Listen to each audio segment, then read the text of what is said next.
Spider-Man is the biggest Marvel character. He is the jewel in the crown. Such an amazing icon. He is a very different type of hero because he is, quite simply, the greatest superhero of all time. Hey everybody, it's Charlie. We got a whole bunch of new Spider-Man to talk about today. As Kevin Feige said, world's best superhero, everybody wants a piece of him. Turns out he's supposed to appear during the Kraven the Hunter movie, so I'll explain what's going on, because it does sound a little bit confusing when you hear it. Like, wait a minute, Spider-Man versus Kraven? What about all the stuff that Marvel is doing?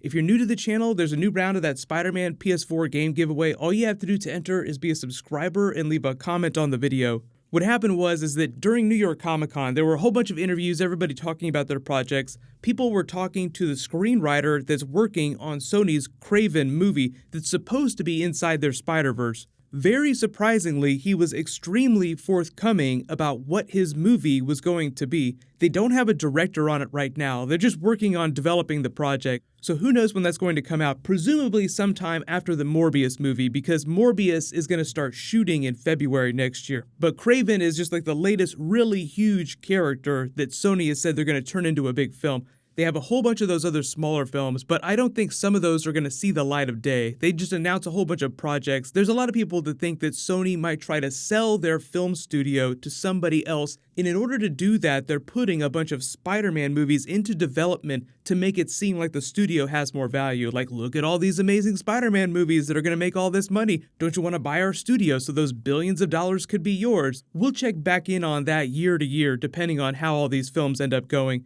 But the whole deal is that Richard Wenk is the name of the screenwriter that's making this Kraven the Hunter movie. He says the screenplay is going to adhere very closely to the lore of Kraven the Hunter. Not really a big surprise there. Of course, everybody wants to make it as comic book accurate as possible. When asked to be very specific about which comic book storylines he was going to adapt, though, he said he plans to pull from all Kraven Spider-Man comics, but particularly they're circling Kraven's Last Hunt, probably the most iconic comic book Kraven story. No surprise there, unlike Spider-Man, he doesn't have a billion really awesome comic book stories to pull from, just a couple. One of the other ones was the creation of the Sinister Six. He was a founding member of that team. They were starting to set that up during Andrew Garfield era. I'll play that post-credit scene in a second, but that's about as close as we've ever gotten to Kraven the Hunter in the live-action movies.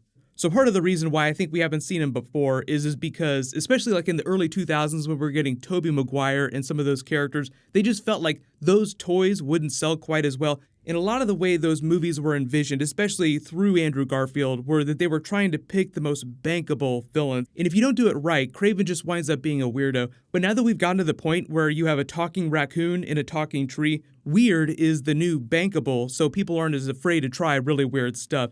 Groot, put that thing away. Now, I don't want to tell you again. Groot.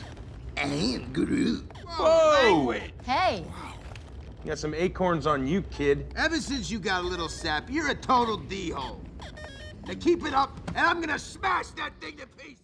We've all heard about how early on the Black Panther movie was going to feature Kraven the Hunter instead of the Killmonger character. I think they made the right choice, but the whole idea was, as Kevin Feige said with these new Spider-Man films, is that they were using villains they had not used before. That's why we're getting Mysterio during Spider-Man Far From Home. The Kraven screenwriter said obviously it's going to be an origin story. They might split it into two films. He really wants them to get Antoine Fuqua, but I don't know how much power the actual screenwriter has in choosing the director, so Sony is going to pick whoever they want to pick.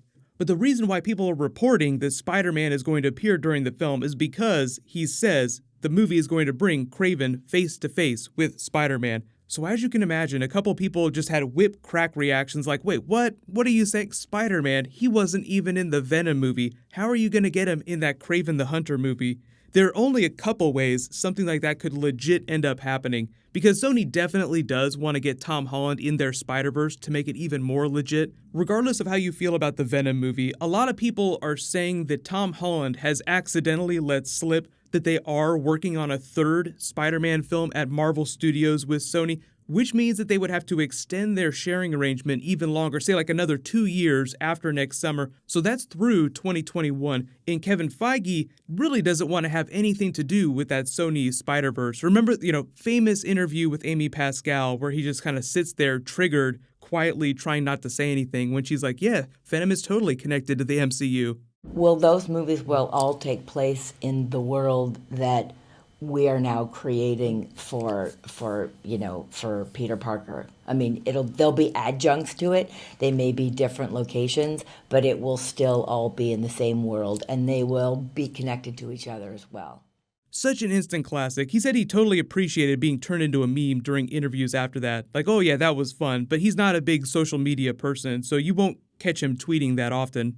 If they really have re-signed that sharing arrangement, I would be willing to bet that there are some stipulations about how they can use Spider-Man lore inside their Spider-Verse with all the Venom movies and these other spin-offs, and it probably does not include appearances from Tom Holland. But if you've ever watched any comic book TV show that's based on movie lore, there are always A-list characters that are never allowed to appear on certain TV shows, both Marvel and DC. So like, think about the way the Marvel and Netflix shows address and reference stuff that's happening in the movies. It might wind up being a scenario like that. Or say like on the DC TV shows, when they want to use Superman, Batman, Wonder Woman stuff, they'll have them in shadows off screen, they'll reference them in pictures. There's ways for including those characters that don't necessarily include them just walking on frame and waving hello and interacting with whatever's going on in the plot.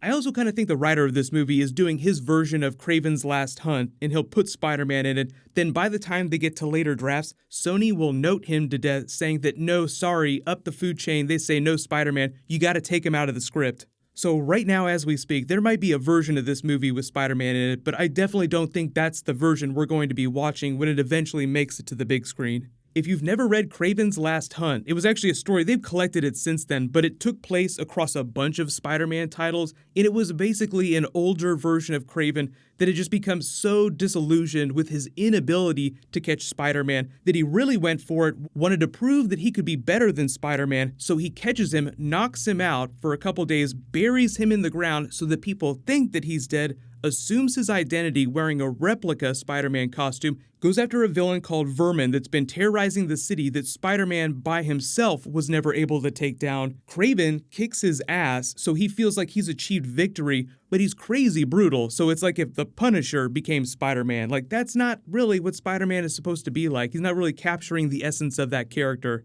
While this is happening, the serum that he injected into Spider-Man wears off, he comes back to consciousness, pounds his way out of the ground in the grave, Kill Bill style, then goes after Kraven, but because Kraven has achieved what he views as his victory, like I've become a better version of you, he doesn't resist Spider-Man, then eventually goes back to his home and kills himself because he feels like he's achieved his greatest victory. I've done everything that I can do, so now it's over. Now, he didn't stay dead for a long time because his children who had taken up his mantle brought him back to life using the blood of Spider-Man and some special rituals. What'll probably wind up happening is that we'll hear in another year or two that they've tried to substitute Tom Hardy's Venom for Spider-Man during that Last Hunt storyline. But we haven't really heard about when they're rolling into production on the Venom vs. Carnage movie.